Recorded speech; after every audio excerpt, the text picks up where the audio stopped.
Ya va una semana de que el Papa Francisco está hospitalizado en Roma, en Italia, luego de recaer por neumonía que afecta a sus dos pulmones. Recordemos que es un hombre mayor, de 88 años. Sus doctores dieron una conferencia de prensa para explicar que el pontífice no está fuera de peligro, por lo que seguirá internado al menos por una semana más para seguir en tratamiento y en observación. Aunque aseguran que el máximo jerarca de la Iglesia Católica está animado, consciente, de buen humor, y hay que recordar que desde el 2013 el Papa Francisco dejó por escrito su renuncia como pontífice en caso de que ya no estuviera en las mejores condiciones de salud para ejercer su labor hace más de 12 años. Esto ha salido a relucir por la situación que atraviesa el Papa y su posible salida en caso de que se complique su condición, ¿no?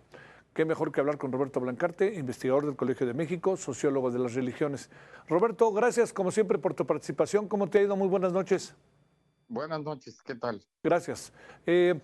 ¿Cuáles son como las primeras observaciones que se hacen, que hace un especialista como tú, del tema de la salud del Papa, que se ve muy difícil que pueda recuperarse? Lo digo un poco por la edad, por la misma enfermedad, en fin, por todas estas variables. ¿Qué es lo que pasa con el Papa y qué es lo que viene?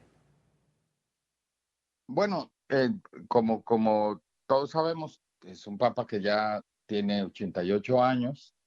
Él mismo, como bien señalas, desde 2013, es decir, desde que llegó al papado, redactó su carta para, en caso de tener una incapacidad que le impida gobernar, este, simple y sencillamente se presenta esa renuncia, ¿no? Ujú. Eh, y obviamente las opciones son que vamos a suponer que se va a recuperar el Papa y entonces tiene dos opciones. Una, es, renunciar, eh, asumiendo que en realidad ya no tiene la capacidad para gobernar a la iglesia, o como muchos papas han dicho, pues dejar más bien en las manos de Dios, cuando él debe terminar su pontificado, ¿no? Ujú. Y, y así, por ejemplo, así lo hizo Juan Pablo II, que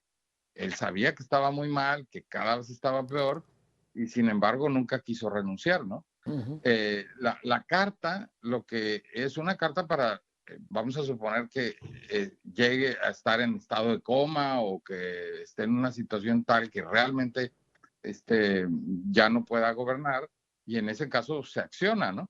Sí. Pero por lo que este papa hasta ahora ha dicho y ha señalado, como todos siempre con cierta ambigüedad, es que él va a seguir hasta donde pueda, ¿no? Ujú. Ahora, Roberto, ¿no tienes la impresión de que en términos de los diferentes momentos en que ha tenido problemas de salud el Papa Francisco, este quizás sea uno de los más altos, de los más difíciles, de los más complicados, o estamos con poca memoria de lo que ha pasado anteriormente, Roberto?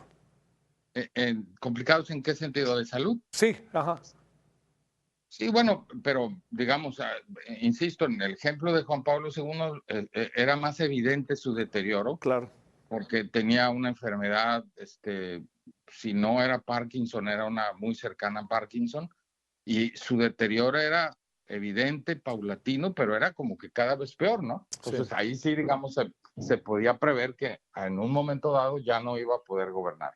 Y sin embargo, no soltó, ¿no? No sí, lo soltó. sí, sí. Eh, o sea que, digamos, no hay nada escrito en ese sentido, ¿no? Porque hay alguien que puede decir, no, yo no me voy a quedar aquí hasta que me muera porque este es un cargo, digamos, divino en el sentido de que soy el sucesor de San Pedro y Dios tiene la capacidad de llevarme a donde Él quiera, ¿no? Entonces, pues todo depende un poco de cómo se asuma, ¿no? Claro.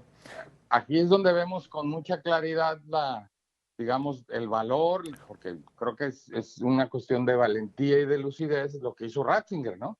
Sí. Ratzinger, no por razones de salud, sino porque estaba realmente harto de las intrigas y porque sintió que en efecto él ya no iba a poder manejar todas esas intrigas y que además no estaba interesado, presentó su renuncia. Sí. Y obviamente era algo inusitado que no se había dado en siglos. Sin embargo, tuvo la valentía de decir, no, miren, pues este cargo será divino, pero yo hasta aquí llego porque esto no me gusta, ¿no? así Claro. no me gusta y que llegue alguien más que lidie con esto que yo ya no quiero lidiar, ¿no? Y vivió no sé cuántos, 10 años más, ¿no? Sí, sí, sí. Oye, Roberto Blancarte, ¿qué supones que anda pasando en el Vaticano? ¿Se están moviendo las aguas o estarán todos agazapados? Tú que has estado por ahí, ¿qué supones que pasa en un momento como este?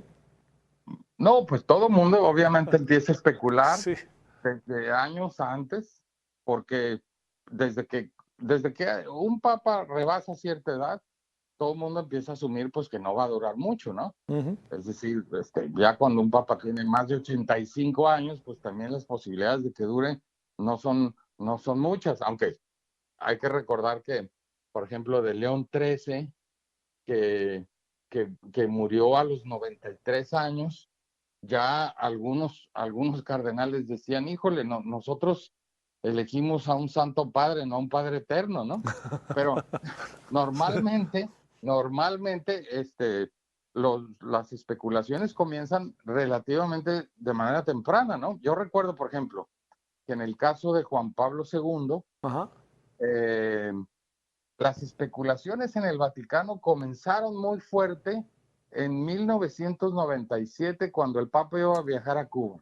Se dudaba si iba a poder ir a Cuba. 1997, y el Papa murió en 2005. Sí, sí, O sí. sea, 8 años después. Y ya 8 años antes de que muriera, pues estaban las especulaciones y quién puede ser y los candidatos y se empiezan los empujones y las zancadillas, obviamente, ¿no?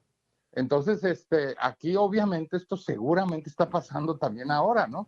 No es que estén todos tranquilos esperando a ver cuándo decide Dios llevárselo, Sí, ¿no? Al más allá, no, no para nada, ¿no? Yo creo que ya hay mucha especulación, muchos movimientos y obviamente muchas discusiones acerca de quién debe de ser el sucesor del Papa Francisco, ¿no? claro.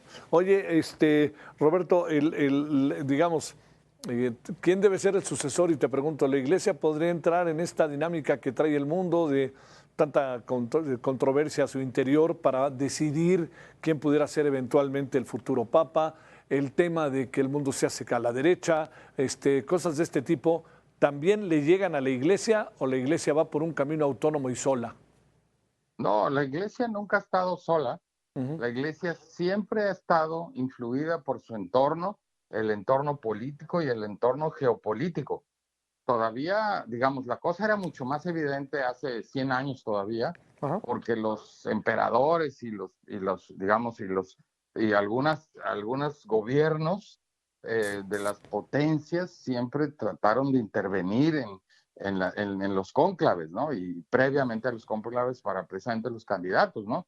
Hubo momentos a principios del siglo XX, por ejemplo, donde todavía el emperador de Austria quiso vetar y vetó a uno. Y, o sea, todo siempre se juega porque todo el mundo sabe que la Iglesia Católica, como quiera que sea, tiene un gran poder de movilización, tiene un gran poder, digamos, moral, y en ese sentido, pues las potencias no están ajenas a eso, ¿no?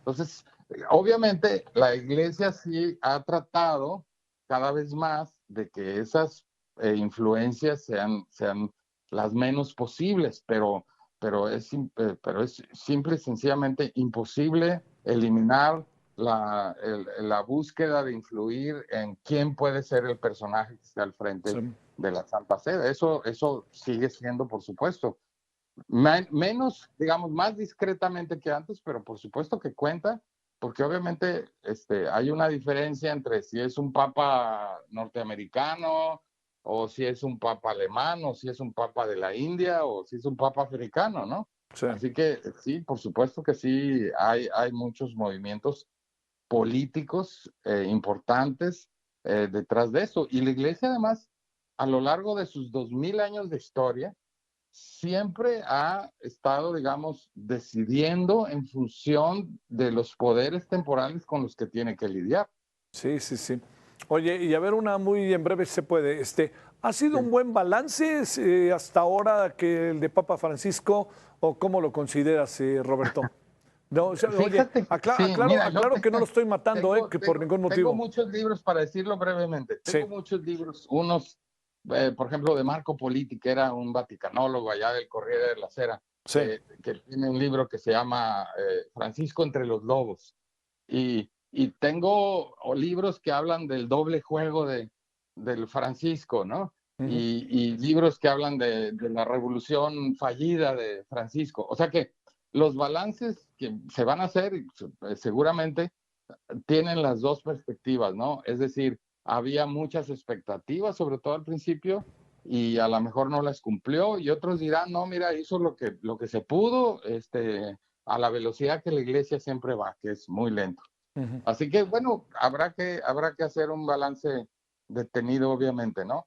Mi opinión es que, personal, es que el Papa se dedicó a hacer cambios pastorales, pero no logró hacer cambios doctrinales. Y eso significa que su manera de ejercer como papa, como pastor, pues pudo haber influido, pero eso va a desaparecer cuando él se vaya porque no hay nada escrito de lo que pudo haber avanzado, y avanzó relativamente poco también. Sí. Roberto Blancarte, profesor investigador del Colegio de México, sociólogo de las religiones. Gracias, Roberto. Muy buenas noches. Que descanses. Igualmente, gracias. Hasta luego.